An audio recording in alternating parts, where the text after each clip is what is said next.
Neither 11-year-old Deidre Soler nor her parents had ever imagined that someday she would have to use her first aid skills to try and save the life of someone she loved. But that moment came on July 16, 1991, at the family's home in Westerville, Ohio.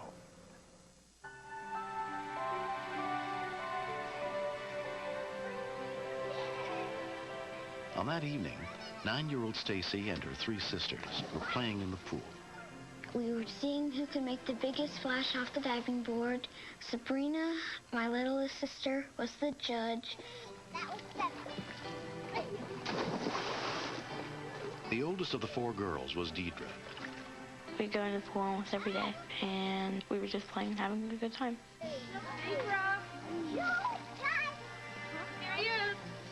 Around 7:30, Nina brought out her 3-year-old son, Stephen, who did not know how to swim.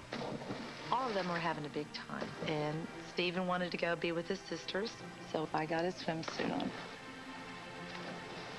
I should have gone on down with him and should have been with him all the time.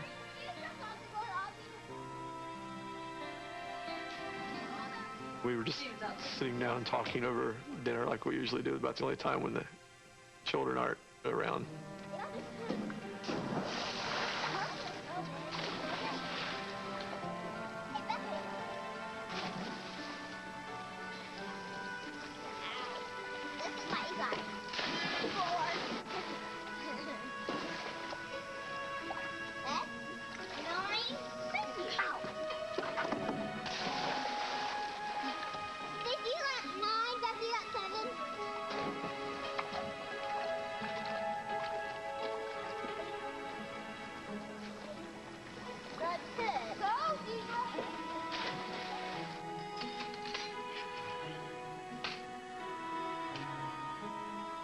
I looked out and I saw Stephen floating upside down.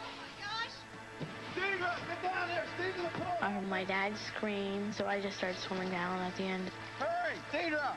Stacy, get a towel! I thought he was going to just pop up. It was just a few seconds, I thought. And when they pulled him out, he was just very quiet.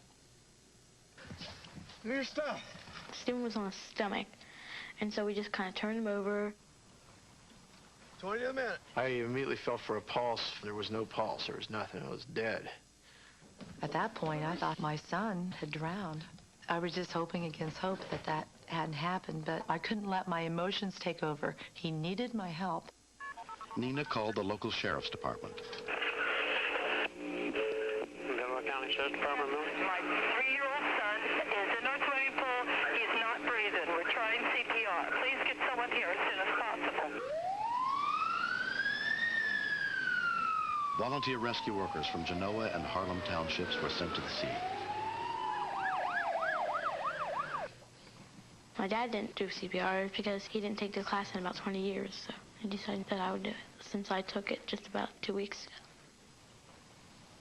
Stephen was all blue and his body was all limp. I wasn't really thinking at all I was doing CPR on my brother. I was just doing it. Deidre and my dad keep saying there's no heartbeat. It looked like he was sleeping, but really more like he was dead. I was very scared. It was hard work to do it. He had to push really hard on his chest, but I have to do it. Nina also called her neighbor, Sandra Bricker, a medical educator. Hurry! The most terrible thoughts in the world went through my mind when I heard her screaming, "My baby is dead." I instantly just took in the scene, and the baby was cyanotic. That was a very, very frightening thing to me. It means that the circulation is definitely shutting down. I was amazed that Deidre was concentrating so hard on doing CPR on her own little brother. No respiration. Get me a towel. Get a towel. Somebody get a towel. I was happy when Sandra came because I was just getting tired. I was kind of getting weak. Words cannot express how frightening it is seeing your son laying there, unable to breathe. And I thought, oh no, my worst dreams have come true. And I said, how could this be happening to us? We're there with the children. We've always been so concerned and so careful about the children, and we turn our backs for a second, and then there they are. How could this be happening? Among the volunteers responding was paramedic Mona Lord. My husband and I lost a 14-month-old daughter to SIDS. So it puts me in a unique position that I see both sides of the fence. And if it doesn't go well, I know what they're going to have to face. Suddenly, I got a pulse. And I remember screaming, "We've got a heartbeat. We've got a heartbeat." 6 minutes after the call for help, the first rescue units arrived. No respiration. One of the responding paramedics was Hugh Dick.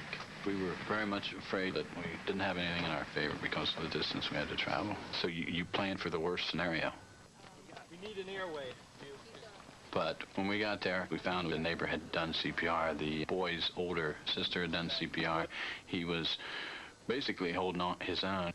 How's that monitor going, Mona? You got a nice science tech. He's running about 120. I thought it was great that the sister, especially someone that young, one, knew the CPR, and two, took the initiative to go ahead and step in and do it. A life flight helicopter was called in to airlift Stephen to Children's Hospital. He spent 5 days there and was released without any permanent injury.